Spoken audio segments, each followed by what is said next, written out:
Eu sou o professor Renan Duarte e vou lecionar a disciplina de Ciências do 7º ano do Colégio Emaús. Olá, turma! Vamos continuar então falando de máquinas, tá?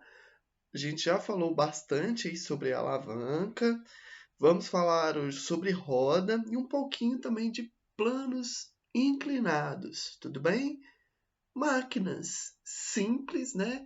Que foram e são extremamente importantes para toda a humanidade, tá bom? Então, só resumindo, estamos falando de máquinas que facilitaram e facilitam o nosso dia a dia. A alavanca é um método, a roda é outro método e existem variações da roda, assim como também existem as variações das alavancas, tá? E os planos inclinados. Nós vamos então para a página 205 do nosso livro. Estamos aqui, tá? Página 209, correção, viu, turma? Página 209, aqui, ó, onde está o conteúdo de roda, tá? Essa parte eu já falei com vocês, né? Uma pequena introdução.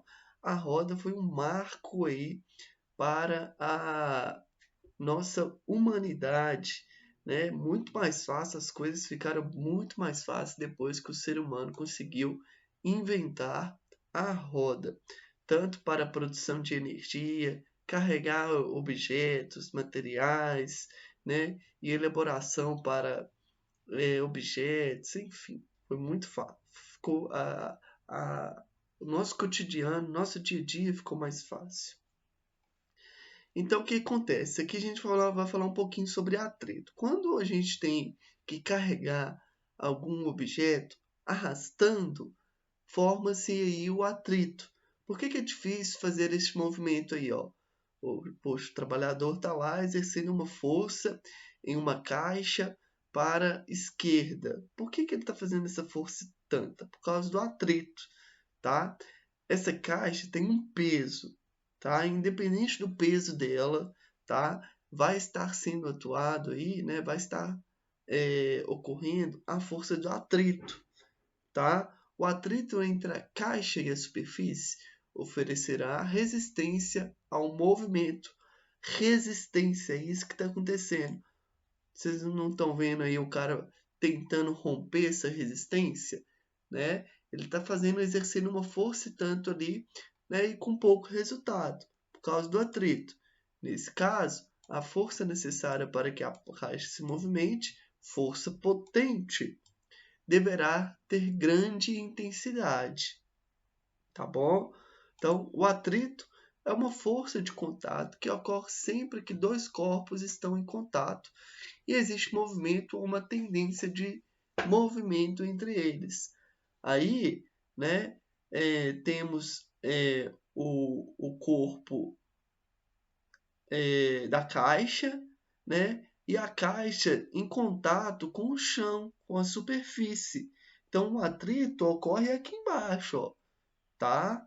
O atrito está ocorrendo aqui embaixo, beleza? E a pessoa não consegue aí fazer movimentar a caixa com facilidade. Daí surge então a roda, não é mesmo? Retirando aí todo o atrito, tá? Então, com a roda, ela diminui totalmente o atrito, ficando mais fácil aí de fazer um movimento, tá? Então, vamos fazer a leitura aqui rapidamente.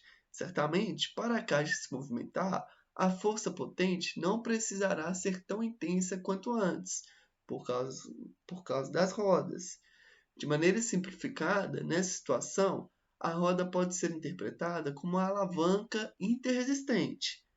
O ponto de contato da roda com a superfície realiza o papel de apoio. Olha aqui, ó. Temos uma roda e o ponto central, tá? É como o ponto de apoio. O eixo da roda oferece resistência ao movimento, fazendo o papel da força resistente. O eixo inteiro. A força aplicada na extremidade pode ser interpretada como força potente. Como o braço da força potente é maior do que o braço da força resistente, olha aqui, ó, força potente é maior, não é mesmo? Tá? A força para empurrar o corpo poderá ser menos intensa do que a força resistente. Em resumo, para empurrar um objeto sem rodas, a força potente deve ter a mesma intensidade da força resistente. Ou seja, aqui ó, Fp igual a Fr, ou seja, mesmo tamanho. Para empurrar um objeto com as rodas, a força potente será menos intensa do que a força resistente. Então, Fr, né, menor do que Fp, como está sendo exemplificado aqui, né? Fr menor do que Fp. Dessa forma, uma pessoa com deficiência física pode se movimentar empurrando a parte superior da roda sem muito esforço físico, tá? Por causa justamente das características aí da roda, pessoal. Beleza? As variações. Existe então a roldana, ou então chamada de polia, tá? É uma roda aí exemplificado aí na imagem, tá? É uma roda com suco. O suco não dá para ver aqui na imagem, pessoal, mas é uma fendazinha onde pode estar, onde a corda pode fixar corretamente. Essa roda está presa por um eixo em torno do qual ela pode girar. Aqui o eixo aqui, tá? Então ela fica livremente rodando, tá? A figura ao lado mostra o tipo mais comum de roldana, a fixa. Sua principal função é inverter o sentido de aplicação de uma força. Isso não diminui o trabalho nem a força aplicada, mas torna mais cômoda a realização de certas atividades. Então, se eu preciso de levantar, né, é só aplicar uma força no lado oposto e fica mais fácil aí fazer o movimento. Se você pretende erguer uma caixa até 2 metros acima do solo, por exemplo, é mais adequado fazê-lo com o auxílio de uma roldana. Se essa roldana for do tipo fixa, você terá de puxar 2 metros de corda, e a condição de equilíbrio ocorrerá quando a força aplicada, a força potente, for igual ao peso da caixa deslocada, que é a força de resistente. Fp e Fr, que a gente estava utilizando no exercício 4, lá da última videoaula, lembram? A roda dentada, ou engrenagem, um outro tipo de roda. Máquinas simples, às vezes, fazem parte de outras máquinas mais complexas. É o caso das rodas dentadas, ou engrenagens, espécies de roldanas modificadas que se utilizam aos pares. São muito comuns nas motos e motocicletas. Em geral, as rodas dentadas são interligadas por correntes, como é feito aí nas bicicletas mesmo, né? Eu tenho duas aqui, né? E uma ligada na outra por uma corrente.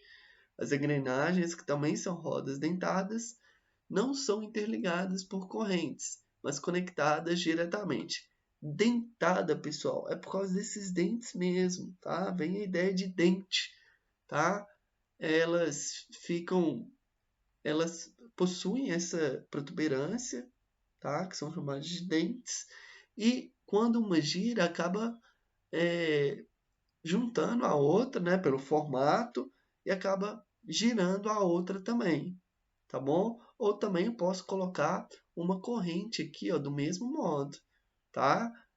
Para quem tem bicicleta sabe muito bem como que né? Até na bicicleta possui os dentezinhos menores e a corrente aí fixados nela.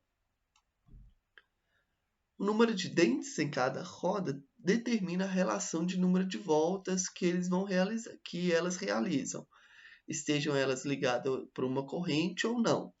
Por exemplo, na figura a seguir, a roda menor tem 18, enquanto a maior tem 36. Então, eles se encaixam perfeitamente, pessoal. né? E à medida que a menorzinha vai girando, a outra gira também. Dessa forma, o giro realizado por 18 dentes fará com que a roda menor dê uma volta completa, enquanto a roda maior dará apenas meia volta, tá? A roda menor, então, tem metade dos dentes da maior. Dará o dobro de voltas do que a roda maior.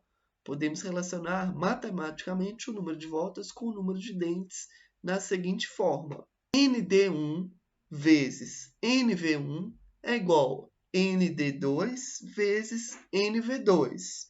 É muito simples também, tá, pessoal? Não preocupem, é o mesmo cálculo, muito parecido com o de força, como também o de alavanca. ND1, D de dente, tá? V de volta. Então, a gente vai multiplicar o número de dentes pelo número de voltas e é sempre igual ao número de dentes e número de voltas da outra roda que a gente está falando, tá bom? Então, a gente vai entender com mais calma aí na hora de fazer os exercícios, mas é muito importante ter a fórmula na cabeça, tá bom? Em algumas bicicletas, há a possibilidade de alternar as rodas dentadas, ou seja, trocar a marcha.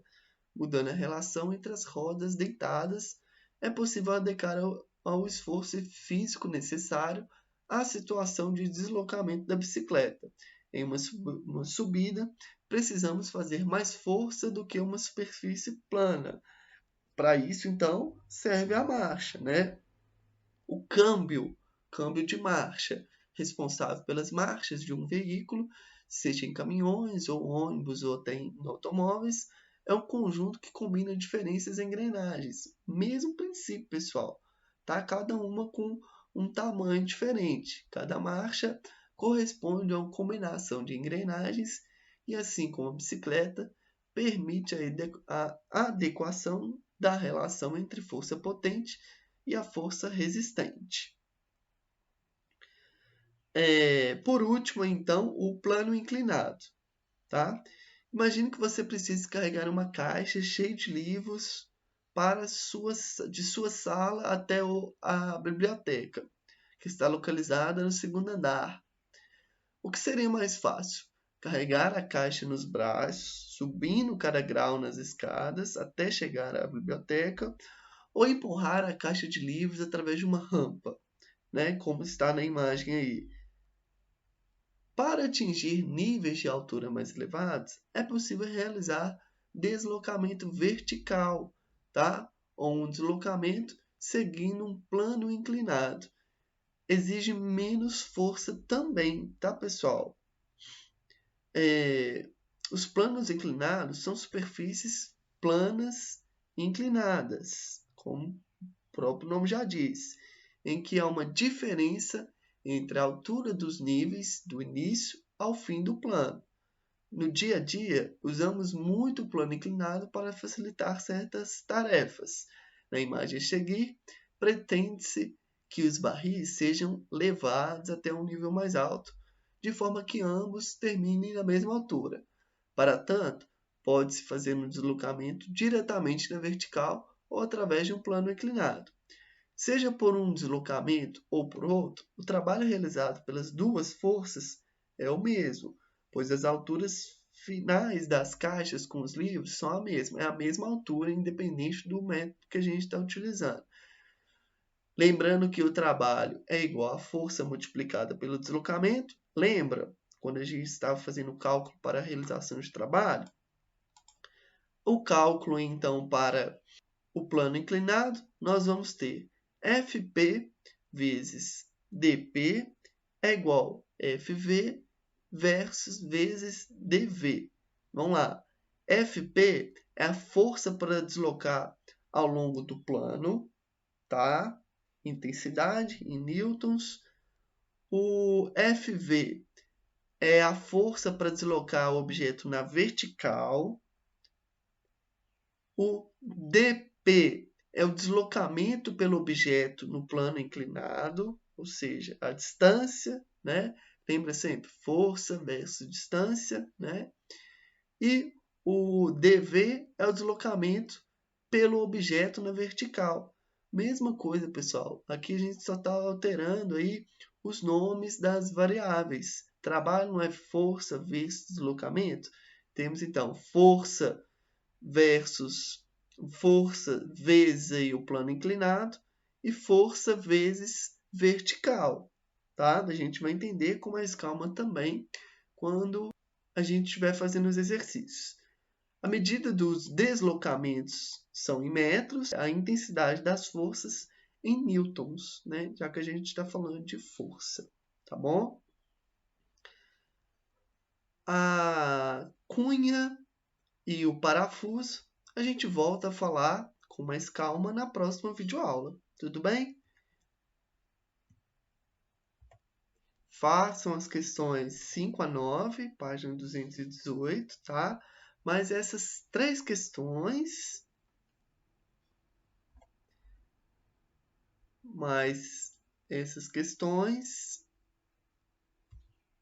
e as 2 últimas questões, beleza? A gente faz a correção também na próxima videoaula.